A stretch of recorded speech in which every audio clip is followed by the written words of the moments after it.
नमस्कार, न्यूज़ 24 उत्तर प्रदेश उत्तराखंड में आपका स्वागत है। आपके साथ मैं हूं मानस श्रीवास्तव। उत्तर प्रदेश में 2027 को लेकर के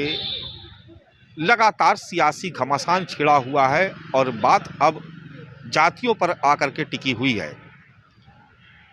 चाहे समाजवादी पार्टी का पीडीए के फार्मूला हो,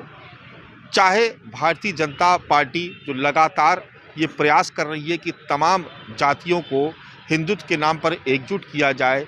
चाहे बीजेपी के ही अपने सहयोगी दल जो आरक्षण में आरक्षण का सवाल उठा रहे हैं, ये तमाम जो चीज़ें हो रही हैं वो इस लिहाज से हो रही हैं क्योंकि आने वाले वक्त में उत्तर प्रदेश में जातियों की ही गोलबंदी उत्तर प्रदेश में 2027 की सत्ता का भविष्य तय करेगी।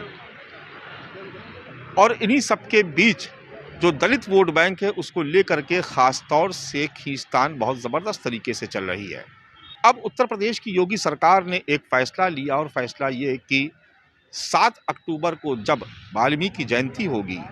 उस दिन सार्वजनिक अवकाश घोषित कर दिया गया है। अब ये अवकाश घोषित किया गया, ये एक सामान्य बात भी हो सकती है, लेकिन जो राजनीति के विश्लेषक हैं, जो जानकार हैं,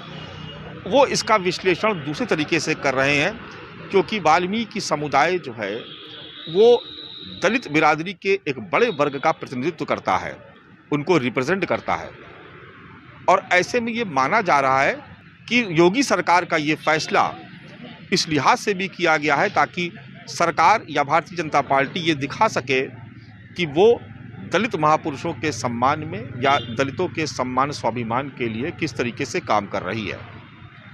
अब इसमें एक ख़ास बात और भी है कि इसकी टाइमिंग दरअसल बहुत लंबे समय के बाद मायावती बसपा के संस्थापक काशीराम के परिनिर्वाण दिवस पर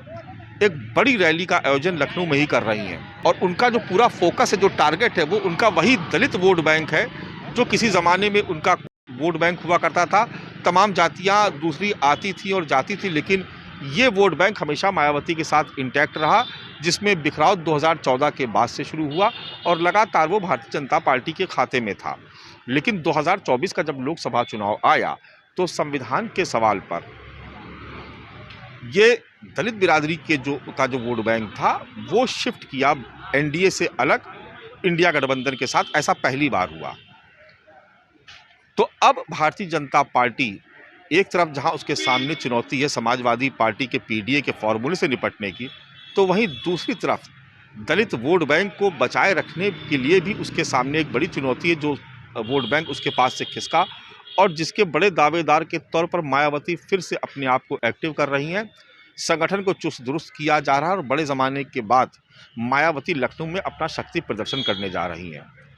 तो ये कहा जाए कि जो 20% का ये जो वोट बैंक है, अनुसूचित जाति का वोट बैंक,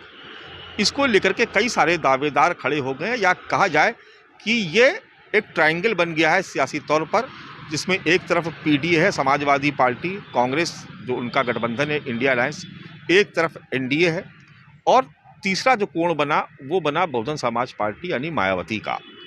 अब ऐसे में दलित वोट बैंक को लेकर के जो रणनीति बनाई जा रही है, जो मंथन हो रहा है, वो इस लिहाज से हो रहा है क्योंकि ये एक ऐसा वोट बैंक है कि अगर वो किसी पार्टी विशेष के साथ जाता है तो सत्ता में पहुंचने की उसकी संभावनाएं बहुत ज़्यादा बढ़ जाती हैं। अब उदाहरण के तौर पर जो पीडीए का फार्मूला है उसमें पिछड़ा भी है, अल्पसंख्यक भी है, लेकिन दलित वोट बैंक का अगर जब कुछ हिस्सा उसमें जुड़ता है तो आपने देखा कि 2024 में जो चमत्कार हुआ वो कुछ ऐसा हुआ कि अखिलेश यादव की समाजवादी पार्टी उत्तर प्रदेश में पहली पायदान पे पहुंच गई। इतनी सीटें इससे पहले कभी नहीं आई थी, उस ज़माने में भी जब खुद स्वर्गीय मुलायम सिंह यादव पार्टी को लीड किया करते थे, जब जनेश्वर मिश्रा, आजम खान जैसे तमाम बड़े कद्दावर नेता हुआ करते थे। तो ये चमत्कार इसलिए हुआ क्योंकि दलित वोट बैंक शिफ्ट हुआ, उसका कुछ हिस्सा शिफ्ट हुआ पीडीए के फार्मूले के नाम पर इंडिया गठबंधन के साथ। अब अगर 2014 से लेकर के अब तक का अगर आप पूरा सियासी परिदृश्य देखें बीजेपी के परिप्रेक्ष्य में, बीजेपी के संदर्भ में, तो आपको समझ में आएगा कि दलित वोट बैंक पहली बार जब शिफ्ट किया मायावती को छोड़ के, वो भारतीय जनता पार्टी के साथ आया तो मायावती शून्य पे सिमट गई, यानी उनका लोकसभा में आंकड़ा शून्य हो गया और 2022 के विधानसभा चुनाव तक आते आते स्थिति वही बनी रही और 403 की विधानसभा में उनके पास मात्र एक विधायक है। तो कुल मिलाकर के बात ये समझ में आती है कि जो दलित वोट बैंक है वो जिस भी दल के साथ शिफ्ट हो रहा है वो सत्ता के बहुत नज़दीक पहुंच जा रहा है। और यही वजह है कि भारतीय जनता पार्टी अब दलित बिरादरी को खुश करने का कोई भी मौका छोड़ना नहीं चाहती। और शायद यही वजह है कि योगी सरकार ने एक फैसला लिया और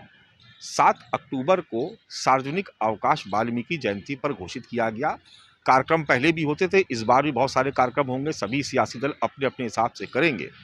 लेकिन यहाँ पर भारतीय जनता पार्टी या योगी सरकार एक कदम आगे बढ़ा करके रखना चाहती है, दिखाना चाहती है कि दलितों की सबसे बड़ी हमदर्द, दलित महापुरुषों का सबसे ज़्यादा सम्मान करने वाली अगर कोई पार्टी है तो वो भारतीय जनता पार्टी है। और निश्चित तौर पर सियासत में ऐसा होता भी है कि हर सियासी दल को ये हक है कि वो अपने वोट बैंक को साधने के लिए तमाम तरीके की कार्यक्रम करता है। और भारतीय जनता पार्टी ने भी एक दांव खेला है वाल्मीकि जयंती पर सार्वजनिक अवकाश घोषित करके। नमस्कार।